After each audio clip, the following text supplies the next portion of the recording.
Sujeitai-vos a Deus. Em Tiago 4, 1-7 nos diz assim: de onde vêm as guerras e pelejas entre vós? Porventura não vem disto, a saber, dos vossos deleites que nos vossos membros guerreiam? Cobiçais e nada tendes, matais e sois invejosos e nada podeis alcançar. Combateis e guerreais e nada tendes, porque não pedis. Pedis e não recebeis, porque pedis mal, para o gastardes em vossos próprios deleites. Adúlteros e adúlteras, não sabeis vós que a amizade do mundo é inimizade contra Deus? Portanto, qualquer que quiser ser amigo do mundo constitui-se inimigo de Deus. Ou cuidais vós que em vão diz a Escritura: o Espírito que em vós habita tem ciúmes? Antes, ele dá maior graça. Portanto, diz: Deus resiste aos soberbos, mas dá graça aos humildes.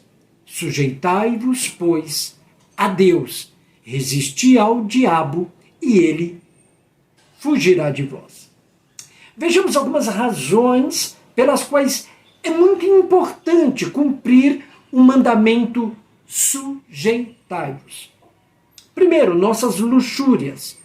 No versículo 1 aqui temos desejos interiores ou luxúrias, e essas luxúrias nem sempre estão alinhadas com o que quer, mas quando nos submetemos a Ele, Ele muda nossos desejos. Então, os nossos desejos devem estar alinhados com Deus para aquilo que Ele quer.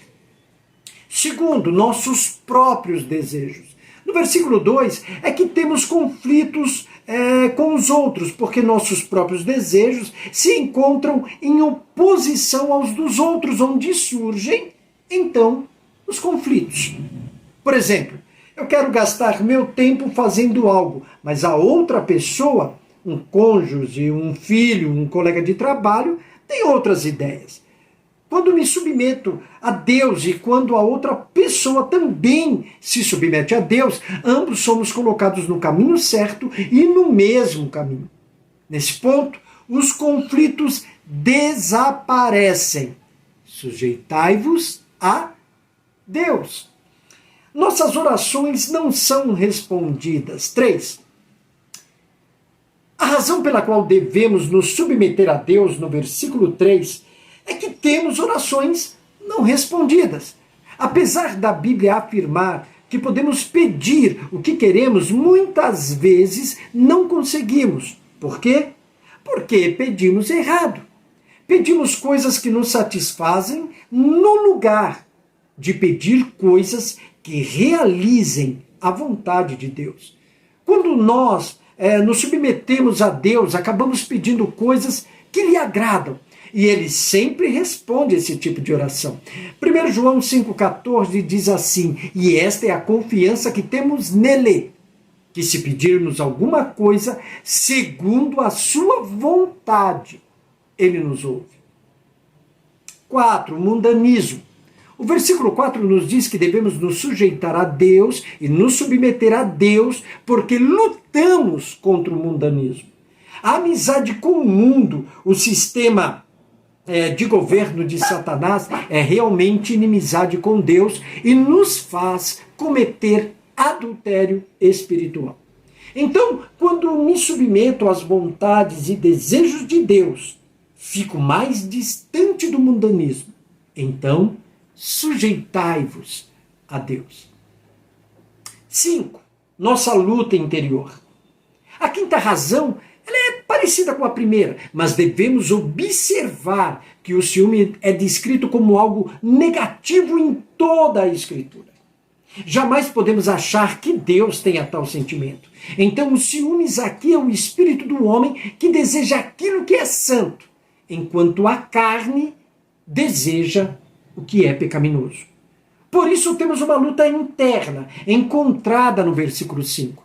Queremos fazer o certo, mas muitas vezes a gente se acha incapaz de realizar o que é certo. Paulo disse dessa maneira em Romanos 7, versículo 25, ele diz assim, porque em mim, eu sei que em mim, na minha carne não habita bem algum, e com efeito querer está em mim, mas não consigo realizar o bem, porque não faço o bem que eu quero, mas o mal que eu não quero, isso eu faço. Miserável homem que sou, quem me livrará do corpo desta morte? Qual é a resposta? Está no mesmo capítulo. Eu li o 24, né? E o 25 diz assim, por meio de Jesus Cristo, nosso Senhor. Sexto, Deus dá graça. A sexta razão pela qual a gente deve se submeter a Deus é que Ele tem graça para nos dar. O versículo 6 diz assim, antes Ele dá maior graça. Deus tem graça para nos ajudar a ter sucesso na nossa vida cristã. Se, e tão somente se, nos submetermos a Ele. Então, mais uma vez, sujeitai-vos a Deus. Sétima razão, o nosso orgulho.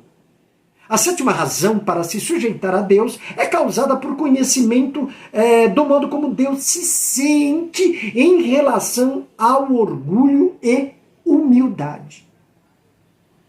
O orgulho, ele atrapalha o meu caminho, ele resiste a Deus e me afasta dele. O versículo 6 diz que Deus resistirá àqueles que o resistirem.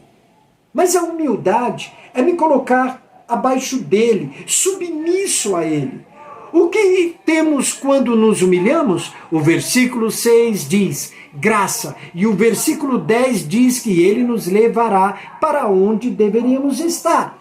Humilhai-vos perante o Senhor e ele vos exaltará. Tiago 4,10. Concluindo, a submissão a Deus parece um processo longo, difícil e leva uma vida monótona. Mas, como sempre, acontece com Deus. O oposto é verdadeiro. A submissão a Ele, na verdade, leva a liberdade, descanso, paz, alegria. A vida de resistência a um Pai amoroso é muito mais difícil do que uma vida de submissão que é simples e doce. E quanto a mim? E quanto a você? Onde eu ou você, onde nós nos encontramos quando se trata de nos submetermos? Nos submetermos a quê? Aos preceitos e mandamentos desse Pai, desse Deus amoroso? Pai amoroso, é assim que ele se apresenta para mim, para você, para a sua igreja, para o seu povo e para todo aquele que o busca. Muito obrigado e até um próximo vídeo. Fiquem com Deus.